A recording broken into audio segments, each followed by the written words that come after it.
one of the most famous tourist spots. നമ്മളെ താമരശ്ശേരി ചുരന്ന് അഥവാ വയനാട് ചുരം നമ്മളെല്ലാവരും കണ്ടിട്ടുണ്ടാവും.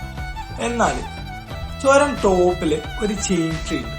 നമ്മൾ ചിലരെങ്കിലും അത് ശ്രദ്ധിച്ചിട്ടുണ്ടാവും. വയനാടിനെയും കോഴിക്കോടിനെയും ബന്ധിപ്പിക്കുന്ന ഒരു തന്നെ ആ മരത്തിൽ കെട്ടിപ്പൂട്ടി വെച്ചിട്ടുണ്ട്. 1800-കളിൽ അഥവാ 19-ാം നൂറ്റാണ്ടിലാണ് വാണിജ്യ ആവശ്യങ്ങൾക്കായിട്ട് ബ്രിട്ടീഷുകാർ ഈ റൂട്ട് കണ്ടുപിടിക്കുന്നത്.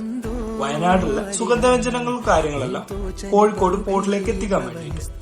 അതിനായിട്ട് ഇവർക്ക് ഗൈഡൻസ് കൊടുത്തിരുന്നത് അവിടുത്തെ ട്രൈബൽ ലീഡർ ആയിട്ടുണ്ടായിരുന്ന കരിന്തണ്ടൻ മൂപ്പനാണ്. കരിന്തണ്ടൻ മൂപ്പനാണ് ഈ ചുരം കണ്ടുപിടിച്ചതെന്നാണ് ജനവിശ്വാസം.